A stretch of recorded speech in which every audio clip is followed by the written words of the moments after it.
This is Matt. Hello guys. Alright, so to start off with, you see your cap lights fixed. You got a brand new strip light. Yay. So no more ball bubbly everywhere. Got your other one. The light switch for these are inside that first compartment on that side. Okay. So once we go all the way around, I'll show you that compartment once we get back on that side. With your jack here, you do have a hookup light, so you can see it's shining now. And then you have extend and retract. With extend and retract, what you're going to want to do is when you get to your campsite, put a level inside your front door. You're going to want to get this level up and down.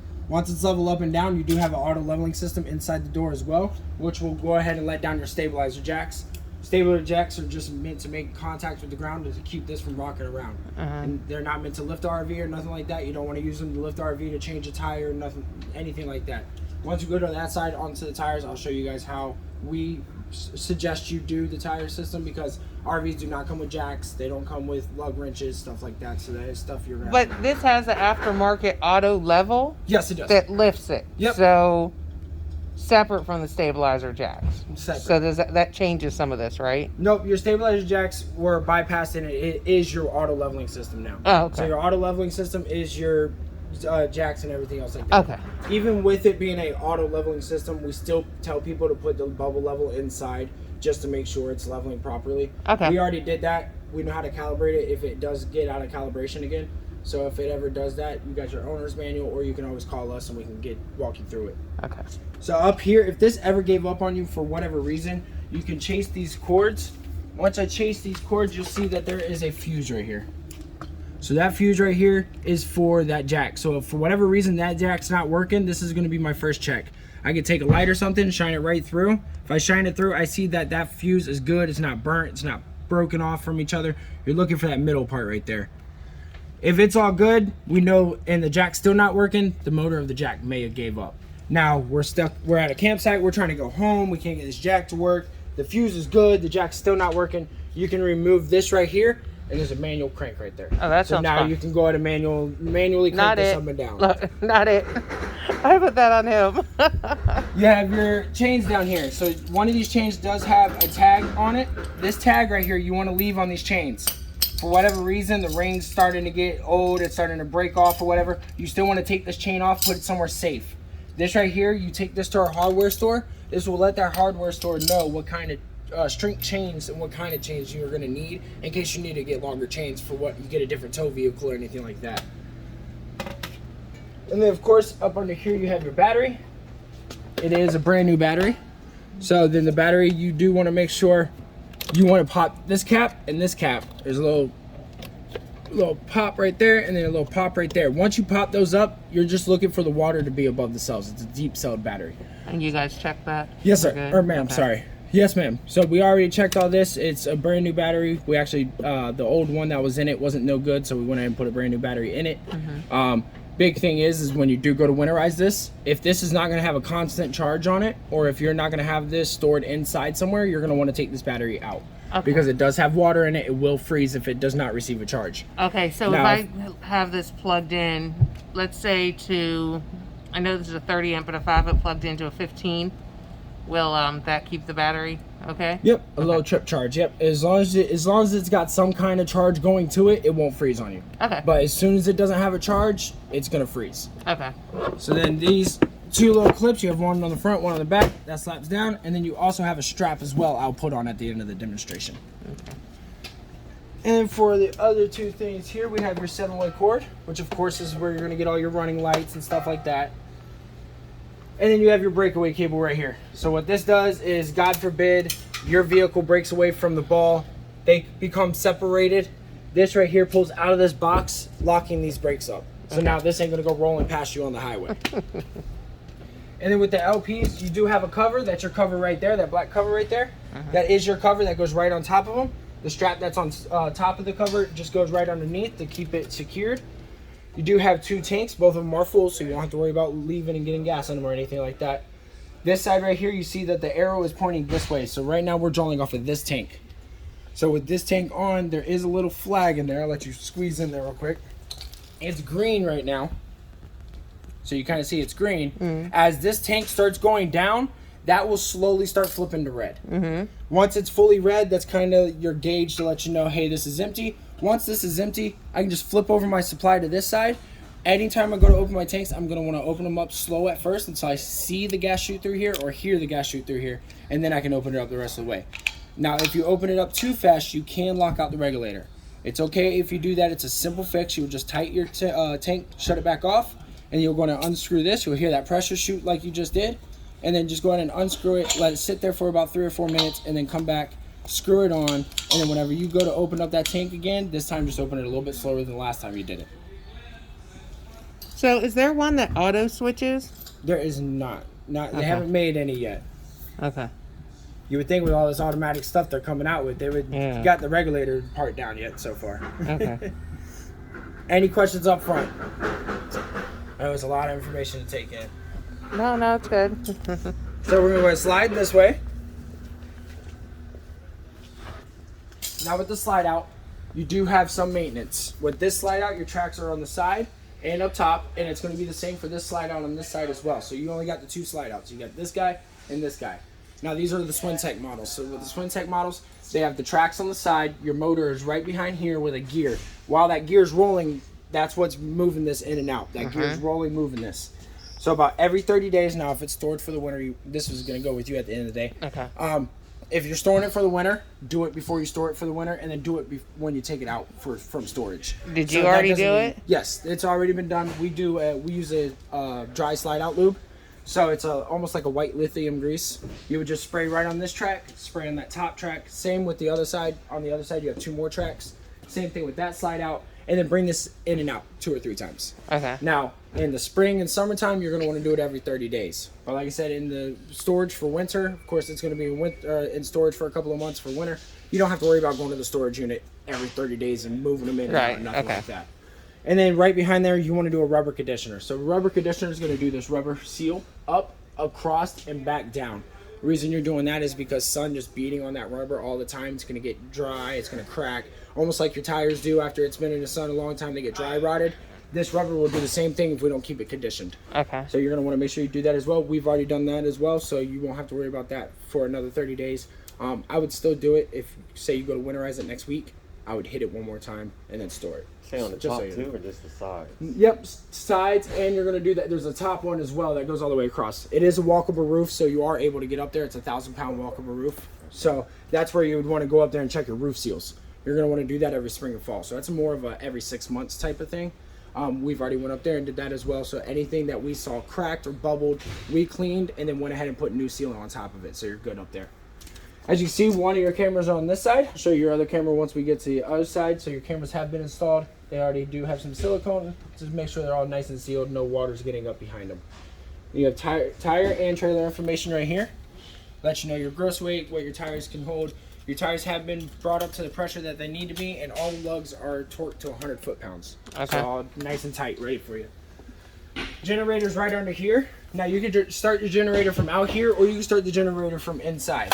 Now you do have a full tank of gas, so you don't have to worry about filling this up or anything, because this does run gasoline, and you will fill it up in the back.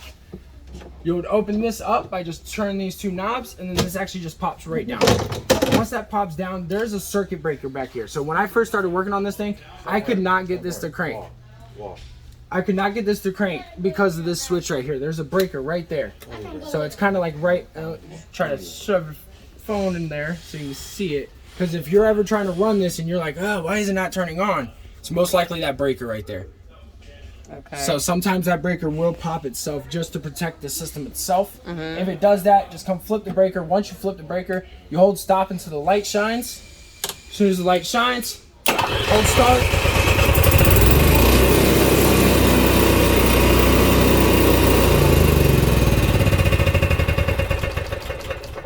Oil has been checked. Oil is good. It's only been ran for 13.5 hours. So it's still fairly new generator wise. And then this right here would just go right back on the lip.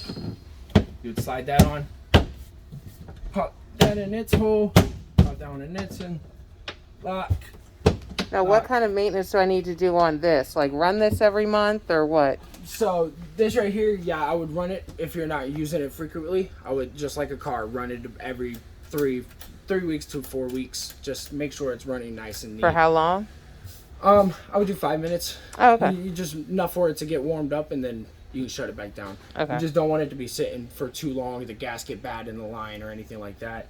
The oil, I believe on my notes it said was changed before the customer traded it in. So it was just changed recently, so you won't have to worry about that for a little bit. And you guys did that change, or Yep. they did it? Okay. Nope. It was done by us. Our technician did it. So then this will just shut, and then that would be your ventilation for it, and then you have your turn here and your turn here. So this one, generators or when the LPs are in compartments like this, they cannot have locks on them. So this will not have a lock on them. And then if you just slide a little bit more over for me, I know everything's right up under the slide. This is your water system. So you do have a hose right here. So this little quick connect hose, you would take this part right here, and this just goes, just two little nipples on it, and you see that there's two little openings on that. So there's two little openings right there, and there's two little nipples on that one. You would just line that up. Once I line that up, I turn it, that's locked in now. So with that locked in, make sure it's not on. Yeah, it's not on, okay. So now I can turn on whatever option I want. Oh, it's leaking right there a little bit.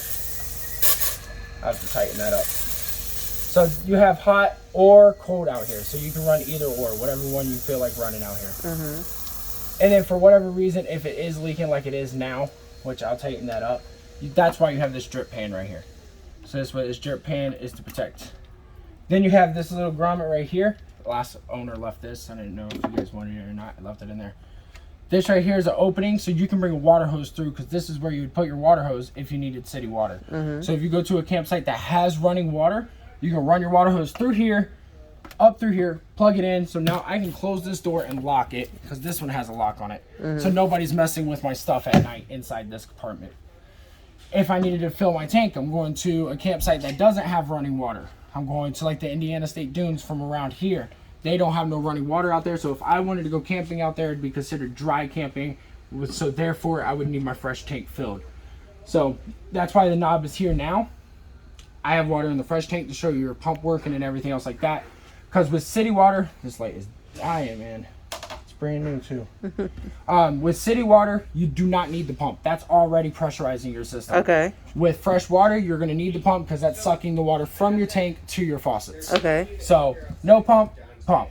So I just plug it in right there, and fresh tank fill.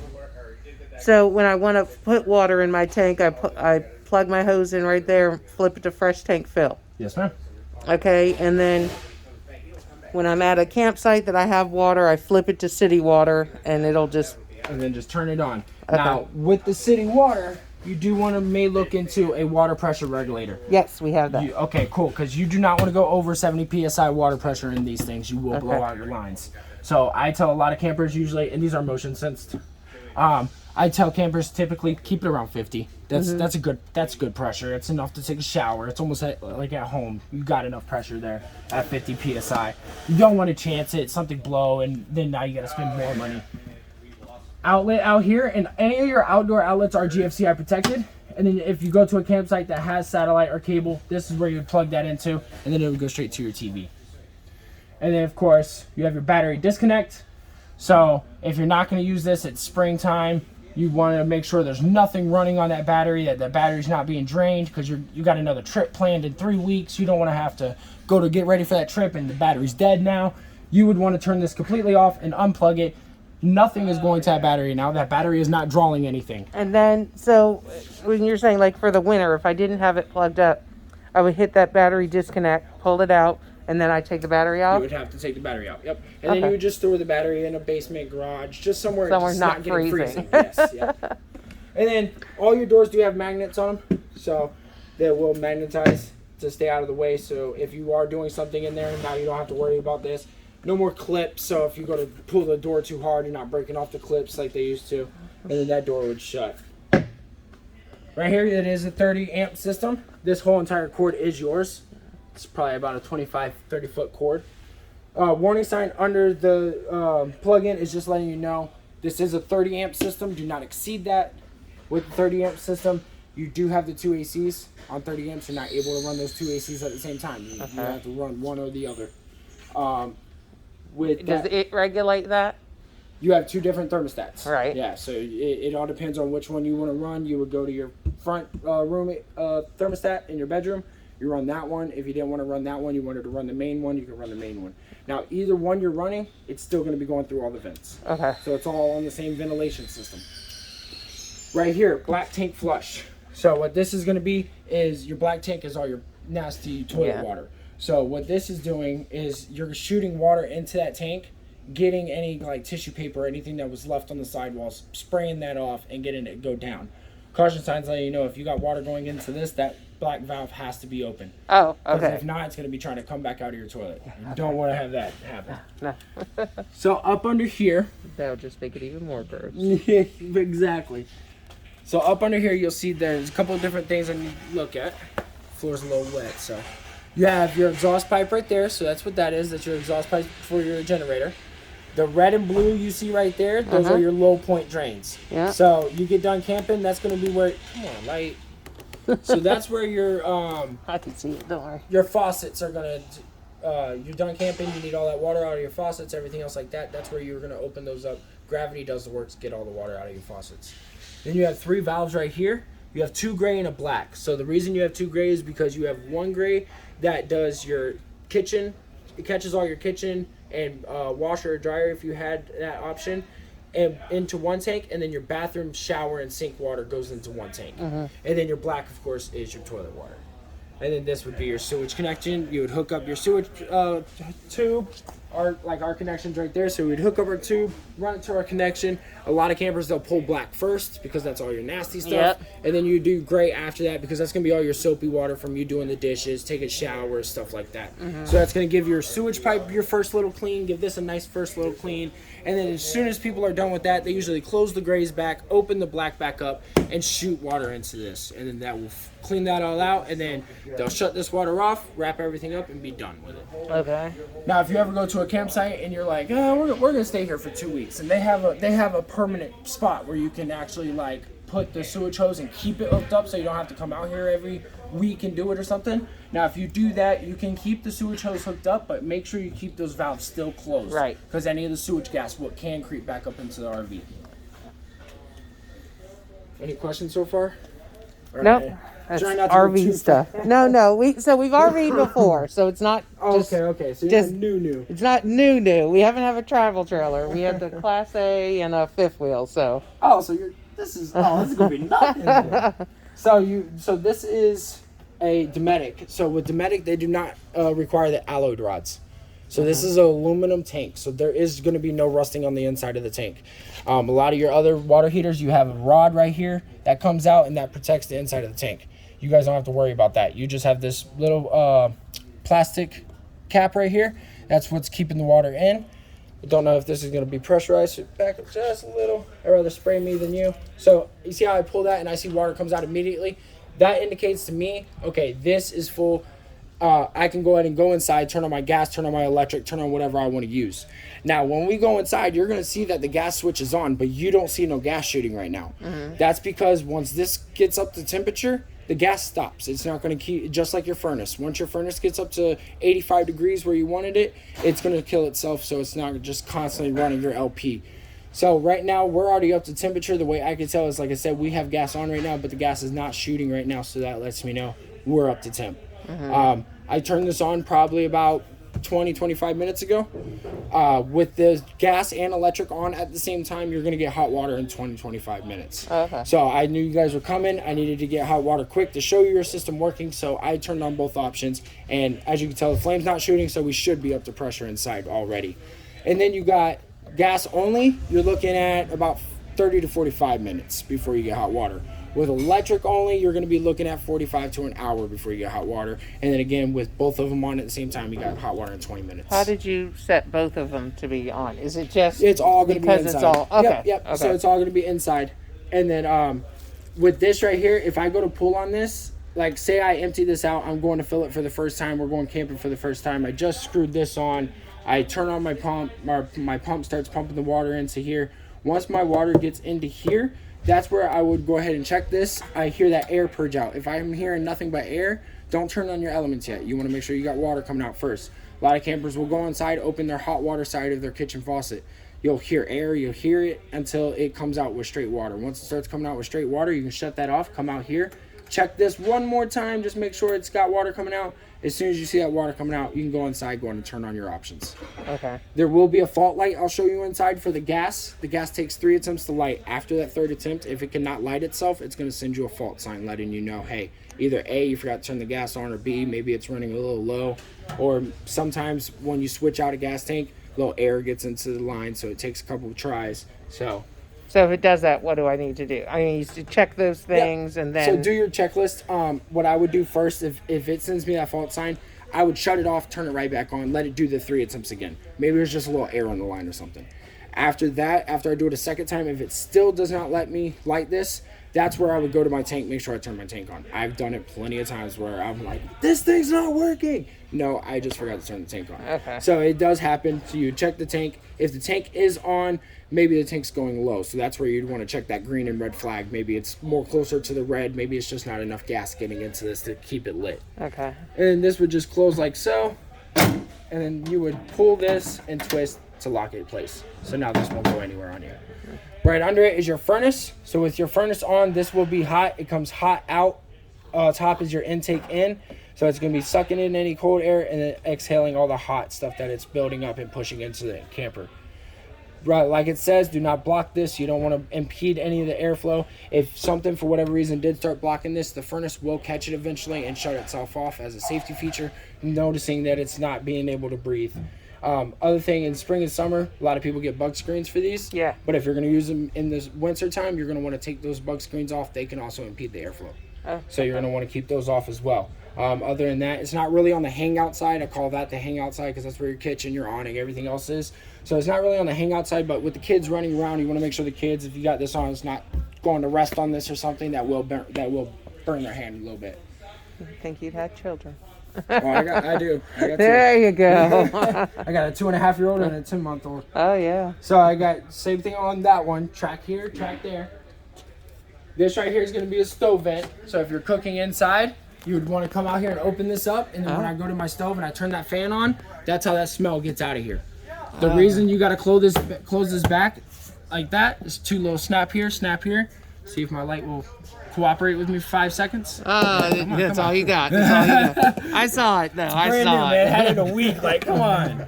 Oh, yeah. That's yeah. So yeah, and then you just slap it back in. Now you want to make sure you do that in spring and summer, especially because with that being warm from the cooking smell and everything else, bees and wasps love that. They will come Is there up a here and try cover to for make that? Like one of those mesh covers? No, that's your cover right there. All It's right, this little that's it. flap. Yeah, that's your only cover. So they say just to keep it closed. Yep, just keep it closed if you're not using it. So it's like right now it snaps, nothing. Right. Now they might be able to get up into here, which this you can take off. As you can see, you can take this front cap off. It's Okay. just a little clip there, it's a clip up there, clip here, and a clip up there. And then this one can come off. So if there ever is something up in there and you needed to get it out, shoot some wasp spray. Stick your hand in there and pop it off. I don't cook on the stove much I was anyway about to while say, camping. I don't know, man, you got your work cut I out. don't Bugs, look. yeah, I'm like, like, you yeah. know, yeah, just doing bugs sometimes. I just feel like, oh, okay. Look up there, there's a little nasty, like, oh, man, Yeah, got man. friends Now I gotta traveling deal with with this. us. Yeah. So with your fridge here, your fridge is electric and gas. So you have your 120 right there, and then this is your LP right here. This right here is going to be your cooling system. So this is what's cooling your fridge, getting it cold for your food and drinks and stuff like that. So up here and through here is open. This is completely open. So any bugs that get up in here and dies or anything like that will fall into this one. Your only maintenance with this is making sure that this is clear. You don't want, with this being LP right here, you don't want a bunch of cottonwood or debris or anything like that building up right here, because then you go to, this goes to switch over to gas or whatever, it goes to light. You got a bunch of junk just sitting right here, dead bugs, cottonwood, cobwebs. It's going to light on fire and eventually cause a fire inside of here. So you definitely want to make sure that you clean this out regularly. As you can tell, the flame usually goes right into there. That's where you would be able to see the flame. You would look kind of at a diagonal through that little hole. That's where you'd see that flame. It is on 120 right now. It's on auto. So right now, basically what it's doing is it's running the AC or the AC first, electricity. So it's pulling the electricity first. For whatever reason, we just went over there. We unplugged it from the wall. This fridge is going to automatically, whoa, I just lost my 120. I need to switch myself over so that I don't spoil their food. So now it's going to automatically switch itself over to gas. So then, middle of the night, you're sleeping, we get hit with a power surge or something, you lost power in the middle of the night, you didn't know it, you wake up, at least you still got good food. You don't have to worry about being spoiled. And then this is the cover for it. So you just got your 4 little tabs. You just line them back up, bring it up. You have the 2 little squares. You just push that one in, and then it's just a quarter turn and a quarter turn. And then that's locked back on. The same And exact- anything that we need up there, you said just come Yeah, straight down. Anything that gets up here dies and falls down to here. Okay. So Just yeah, keep there's that nothing up clean. there. But that's how it opens and closes too. Okay. Yeah, that was the same way, quarter turn, quarter turn. So you got your pump system here. So this right here is where my gauge is. So if I hold this, it's gonna let me know where my gas is at. So like I said, you guys are at a full tank. Last owners were very generous because gas is very It's like expensive right now. $4 a gallon. So yeah, so this thing is complete full. You're slap full. If I needed to turn on my pump, I would go ahead and bring my thing out, hook it up to my toys, turn this on. That's gonna turn on that pump. Now as soon as I press that, that's gonna start shooting my gas out into my toys. If I need to fill gas back up, that'd be right here, inside of here. And then this right here, you just roll up, push inside there, and same thing, it's a magnet. And then you would lock this up and lock that, and then go ahead and shut that. Which, this one, I knew it. I fixed it yesterday. I knew it was gonna do that. I gotta see if I can get you another clip. I tried to fix this one yesterday. I played with it for like 2 hours yesterday. Because I got it working and then it stopped. And then I got it working and then it stopped. I'm like, oh my god. And mind you, we have like six ones to show today. Oh, you guys are busy. Oh no, they squeezed us in. Thank you, by the way. Yeah. So at the ladder right now is in the climb position. So you have pin here. That's will go ahead and let me climb up. Now climbing up, that's where you want to go up and check your roof seals and all that other stuff like that. That's you. Now if you're done with it, you would pull this pin, and this actually goes level to the trailer. So now with it level to the trailer, I'll put my pins back in. So now I don't have to worry about it coming back right down on me while we're driving down the road. So then that's ready for travel like that. So there's no problems like going up on the roof and just hanging out there and sitting and watching races or whatever for a better view. No, not at all. As long as you're not up there jumping around and Right. going crazy. Now, if you got like 5 or 6 grown adults up there, and you guys are all, let's say, 180 range, you all start jumping around, you're gonna have some problems. Nothing like Yeah. me and the kids are just. Oh, yeah. Yeah. Okay. You go hunting somewhere way out in the boondocks, and you're able to do a little hunting or something. Nope, Keep an eye that's on not kids. us. No. Nope, we'll be at motorcycle races. Keep an eye on kids. There you go. There you go. You'd be able to spot them real good. Yes. That's when you attach a balloon to their shit. I usually dress them in bright colors. I'm Yes, like, you're gonna yes. wear that fluorescent shirt See, today. mine's still 2.5, so we got a little unicorn backpack on her with Yeah. a leash. Like, you ain't going far. You'll learn. Get her Where in you bright going? colors, so when she goes to the playground or anything, you can see her from a mile away. Yep. So you got your awning here, and that little button will be inside as well. I'll show you that. And then you got your awning light back. I have this a little further out. You want to come step this way for me real quick? I know it's right about here, right where I'm at. Well, I'm a little bit taller than you, so you might have to go a little bit further back. The camera. But your camera. Yeah. Your camera is on in blue. You see that? It's there. Okay. I gotta Just bring want you the to see that screen. one. And then if you can peek right through I the see screen. it in there too, You yeah. see your interior one as well. I'll explain how that's wired up and everything once we get inside there. Now with this, you can lock this. There is little screws that go inside of this. So then you can put it in here, screw it on, put it in that one, screw it on, so then this can't open on you. So then it comes completely closed. Because right now there's nothing in these, so these right here open up. So there's nothing keeping them closed. So if the kids were outside playing, they're coming running through that door, they think this is gonna stop them, it's gonna poof, like that because there's no screws on Well, it. it needs to happen anyway before they break it. So We don't put- have small children, so that's okay. So putting this down, so you would fold this gate again. You would take this copper pin right here out. You would take the other one out from the other corner and lay this down. Once it lays down, the bar has holes in it itself. It'll line back up with these, and then you would just push that through for storage. Once it's laid completely down, this one's completely down, this one's completely down. They have bungee cords on each side, which they used to bungee cord this the gate together. Okay. So they had the bungee cords through here. Most of the time when they're brand new, they come with their own straps. So I'm taking They, the old and they ones. lay down flat, right? Yep, Is so that, then yeah, this- because I remember Yeah, when you we did came that. the last time, right? Okay, Yep, so and they then these laid. would lay down flat. This one will lay down flat, and then that's where you would pick this up to put it away. As you're picking it up, you want to make sure that your cords ain't getting messed up. Your cable here, a lot of the times likes to get stuck on these legs while it's laying down. So you're just going to watch that. Oh, and you're saying the bungee cord is basically to hold them both together. To hold just these doors together. Right, okay. Yeah, yep. Because then when these lay down, they lay down flush with each other. So they're not going to be overlapping each other or anything like that. So,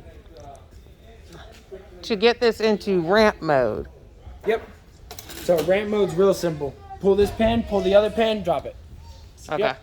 And then if you ever got to move these so you can get your vehicle up, you just move this other pin. Okay. And then this whole gate will come off then. Okay. Yep.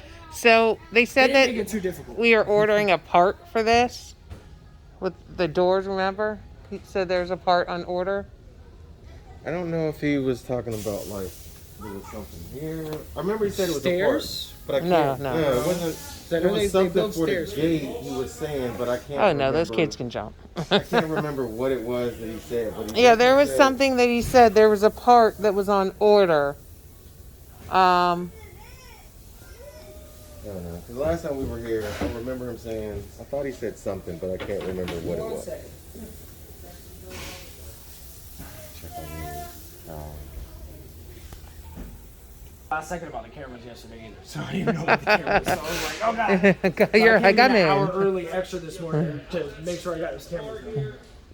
So basically everything over here is pull those pins, pull this pin. You can take these gates out, drop it into ramp mode, pull your vehicle up. Once you pull your vehicle up, you can pick this back up, go and put your cables back on, and then go and put these back on, lay it all down, and then put it up for storage.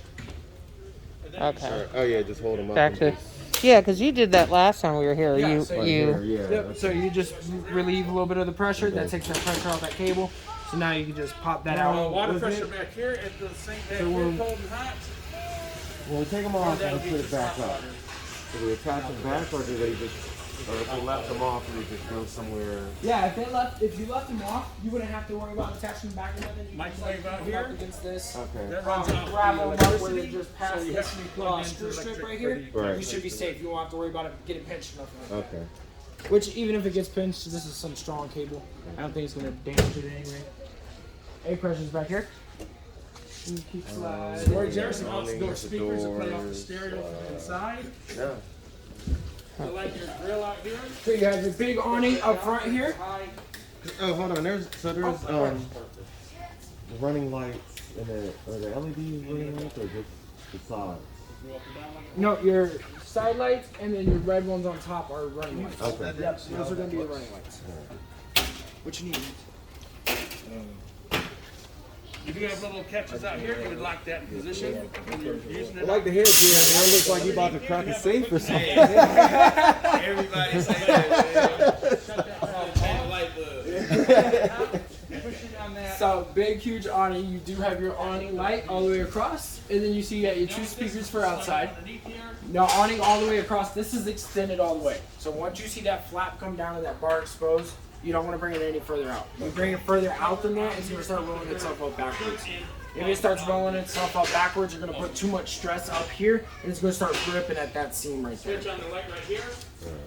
Now, is this one that closes automatically? No, it does not. Okay. Yep, so this one is not rain censored, so if it starts getting windy out or stormy out, you're going to want to make sure you put this away. We've heard horror stories where people are like, oh, the storm's 2 hours south of us, it's not going to hit us, we're going to go out of town. Go to town, they come back, their awnings on the ground. Because the wind picked up, started pushing it north, storm hit them instead of going by them, and now their awnings damaged. So even if you're going out on town for 30 minutes, put it away. Rather be safe than sorry. So with up here, you do see that you have a little pin. So if you push that in, it's a little push knob on each side. So you push that side, push the other side. You can actually move that up. What that does is that is now going to put a tip on the awning. So now your water, if you did have it out, it's a light drizzle or something like right now, if it wasn't so windy, but if it had this light drizzle like we do today, you don't want water building up in the middle, causing any kind of pressure in the middle. So then you can go ahead and push those in, slide them. That's going to build that pitch, so now water can run off on one side or another, not causing your awning damage. And over here we have your outside kitchen. Now if you want to go ahead and fill that fridge for me real quick, I can grab my lighter. Yep.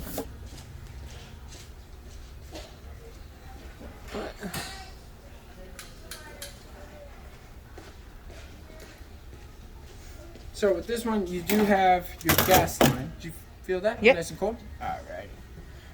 To turn it off, you just turn that dial all the way until you get to off. Okay. And then that would shut off for you. So right now it's at max, and you have normal, mid, and then off.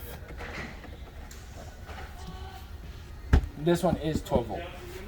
And so that's only when I'm plugged into electric? No. It runs off battery that would too? Run off your battery, yes. Oh, okay, good. Your Okay. big one inside, that's your 120. That's the one you're going to have to be plugged in to use.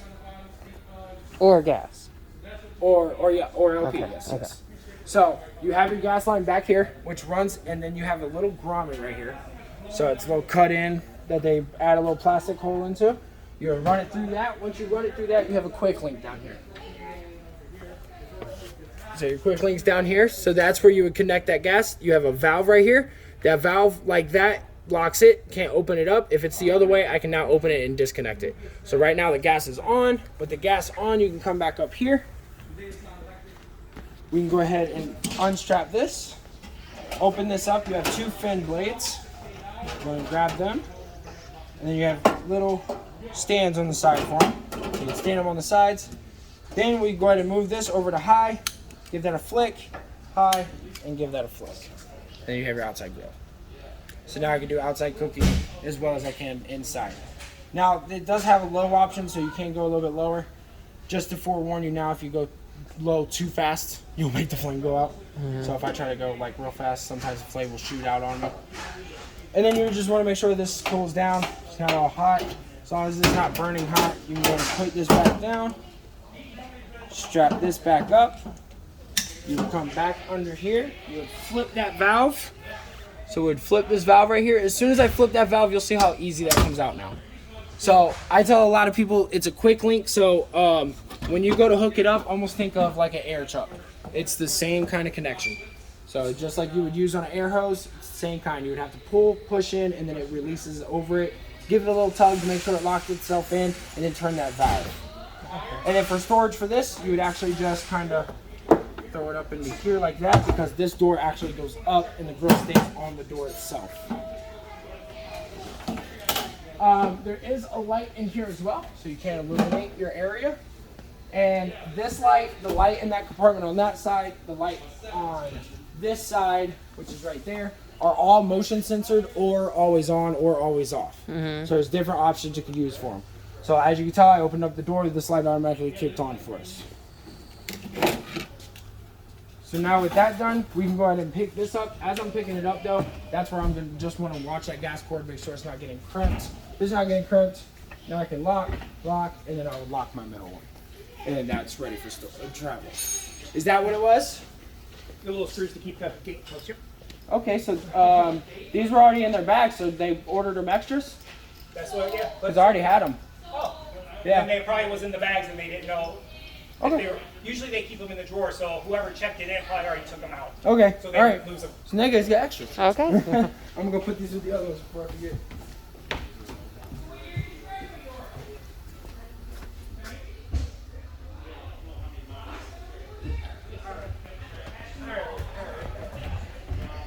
So, up inside of here is your, like I said, your auto leveling. So basically, if you hit both these arrows at the same time and let go, green light comes on. So now with that green light, if I hit up, trailer's gonna start going up. So when I hit up, both those jacks are pushing the trailer up at the same time. If I hit down, both the jacks are gonna start bringing it down at the same time. Now if I'm hooked up, I'm already hooked up front, everything's good, I can hit retract all. Once I hit retract all, that's gonna go ahead and bring up these jacks. So now I don't have to sit there and hold it and wait for the jacks to come all the way up. I can hit retract all, walk away. Once they come all the way up, I'll inspect them, make sure they're all the way up, good to go. You want to hop in your car and take off. Now, for whatever reason, you notice that one side of the jacks are not working. This is your jack system right here. So this right here, that's going to be your fuses. It's labeled underneath. You see TJ. So TJ is going to be your tongue jack, and then you have LF, LR, RF, and RR, which is going to be your left and right front and your left and right rear. So if any of them ever stop working for whatever reason, those are another fuse you can go check out. Make sure maybe one of those are blown. And those are macros, so those are not regular automotive 30s. They're the macros. They're a little bit bigger. Okay. So you will have to look into those. This guy right here, Furion radio, does have its own little flashlight, everything else like that. Turn this on and play with it. I haven't really played with it much, so not sure how to run it and everything, but it does have a docking station right here. Just kind of sits right there, does its own thing. You have motion sensor light, and then this is your cap light. So that's the one that's going to be controlling the front. Yep. And then this is your other Furion camera that's ready to go. And then another outlet under here. If you ever forget any of that system on the auto system, you have this diagram right here to let you know what's going on with it. So the hitch height piece. Now, hitch height is not available on your option. Hitch height's on your fifth wheels. So Okay. hitch height is for your two front jacks on the fifth wheels. It actually remembers that hitch height. So when you pull away from your truck, you hit hitch height and it will remember that. So whenever you're ready to leave, you'll hit hitch height and it will actually move itself up to where it needs to be. Okay. You're probably like, man, where was that when we had fifth wheels? I'm like, okay. That's none of that. So yeah, that's what the hitch height is for the fifth wheels typically. And then this one, same deal, just tab, and then lock the middle. Okay. Any questions outside? Alrighty. Well,